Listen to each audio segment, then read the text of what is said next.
information items. Administrative reports. First readings of policy 120, 133, and 425. We're all in the packet. Any comments by anyone?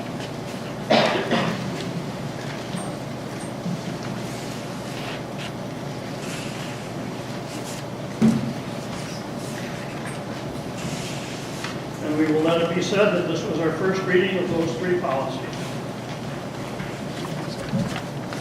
Next is reports from our principals.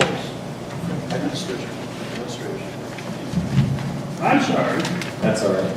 Yeah, administrator's report. Good evening, everyone. Welcome to the special guest this evening at the meeting. First off, I want to extend several notes of congratulations. I'm sure Mr. Maltoff mentioned this in his report, but a big thank you to a number of his staff members for the Jan Hess commemoration. If you recall, she passed away about 13 months ago, and they had a special commemoration and dedication of a bench outside of Evergreen, and there were some staff members, especially Kristen Scott and Mr. Maltoff himself, that had said some very special words. There are a couple of students, and Mrs. Blymell's daughter was one of them, and Mrs. Fleewig's daughter was another one that also assisted in that event. So thank you to all those people.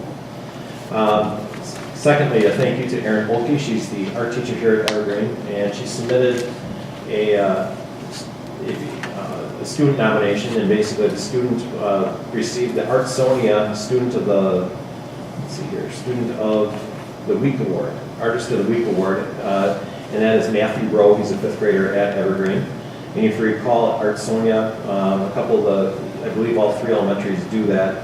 The students' art projects are posted online, and parents can buy different products based off of that, or just go and view their children's art work. So again, thanks to Mrs. Holke, and congratulations to Matthew for that. Special thanks to several Fox River staff members, that'd be Mrs. Joanne Nelson and Mrs. Deanna Kulo, Ms. Katie DeBoer, Mrs. Rachel Harmling, and Mrs. Rachel Bergman. Joanne and Katie and Deanna really helped out with the Veterans Day celebration over at the Cotton Exchange. Rachel Harmling also helped out then with the Veterans Day assembly at Fox River a few days later. The music was just excellent and really establishes a sense of pride for our programming here at Fox River related to music. Then, I know I saw a couple of you at the play, or the musical, this last week, and again, a thank you to Deanna Kulo and Rachel Bergman for their work and doing just an outstanding job for the kids up at the high school with that play. And then the last piece I have is I want to thank actually a parent that's in the audience tonight, and that's Jennifer Pankowski. She's a Trailside parent. She actually helped with a fundraiser at Fox River to get new basketball uniforms. This has been ongoing probably for the last year or so. The uniforms were purchased. District kicked in a little bit out of the extracurricular budget to help offset some of the costs. But if it wasn't without her energy and planning and coordination, that wouldn't have happened. So that was a real nice piece from a parent contribution part. Next, I want to welcome Sandy Asmussen, the Special Ed Director for Waterford Grade and also the whole WESEC Cooperative, and she's joining us this month to provide the board a special education update.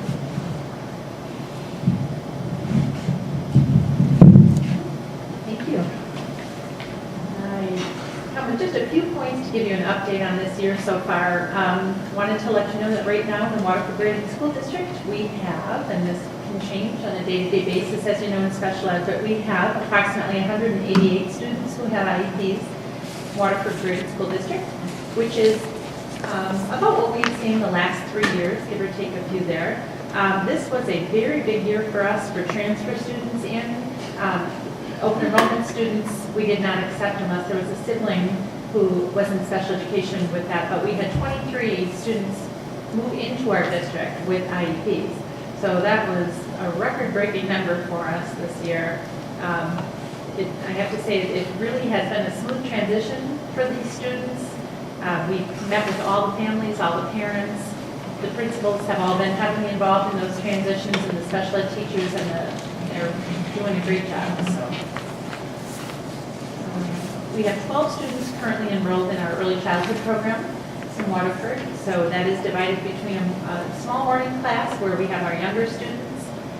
Then our 4 to 5-year-olds are in the afternoon. And then we also have students out in the community options. I know I told you last year, I explained the early child options program to you, where the state is asking us to service students in their natural settings, environments where they would be if they're in a child care center already. We would send a speech and language pathologist there perhaps to service the child instead of having them then get on a bus and come here and then go back. So that's been working out very well for the students as well. The state has changed this specific learning disability criteria. It goes into effect in December, but we started it right at the start of the school year. So we had 2 years worth of trainings looking for appropriate interventions for all the areas that a student could qualify for with a specific learning disabilities. And then we were obligated to inform the community and all of the parents in our schools. So that has been very successful as well. The interventions that we're using for students who were looking at qualifying for special ed, we also made sure that we are strong with our interventions that are being used for any special ed student currently who receives services for math or reading. So they're all using research-based interventions in the schools. So that was something new for all of our teachers. In the entrance of almost every single one of our schools, you'll find a purple brochure for Parents United programs, and this is a cooperative that we're involved in with about 18 other school districts. And we pay a fee into this annually, and this allows our teachers, our teaching assistants, any staff member, families in the cooperative schools to attend any of these trainings that we have. And we have high attendance. In fact, last year Waterford had the most families and staff attend these. They're held at Country Springs. And anything from using your iPad to stop the homework battle with your child, ADHD programming, anxiety and its effects on school performance, and anger management, drug awareness. So there's a lot of good speakers in here, and to make sure that you are aware of these as well and pass the word on. It's very good information to receive. In the summer, I had a group of parents come to me and talk to me about their concern about not having enough rec programs for students with special needs. So I held a parent coffee with a representative from each building in the cooperative, and we came up with ideas, and we met with Susie Skylar from the rec program, and she's just done an amazing job setting up more programs for our students. This fall, we've already had open gyms on Friday nights for families and students to attend with some of the activities are for large group, others for students who can't participate in those. They're able to just use equipment up on their own with their families or with other students. We have a Zumba program for students with special needs. That was a big success, and also dances are being set up for the students and their families. So parents are very happy about that. So thank you to Susie for that. And the last thing I wanted to let you know is that we are once again sponsoring the Racine County Resource Fair for students with special needs. That'll again be held at Waterford Union High School, and that's going to be on May 2nd, May 2nd. It was going to be on the 20th, but it's May 2nd, and that's always a big turnout. That's going to be from 4 to 7, and a lot of resources available for our families there. So, any questions? Okay, thank you. Thank you. Thanks for coming. Mrs. Hoppy or Mr. Keith, did you have any updates for the board this evening? I'm just going around in morning meetings, as I mentioned to you. Sarah Chepke is working with teachers, and just great to see, again, voluntary basis, but she'll put out little flyers beforehand, kind of what's coming up, and so just great to see so much participation in the mornings, and that teachers are coming in with things that they want to accomplish in technology and their curriculum. So that's just really good to see.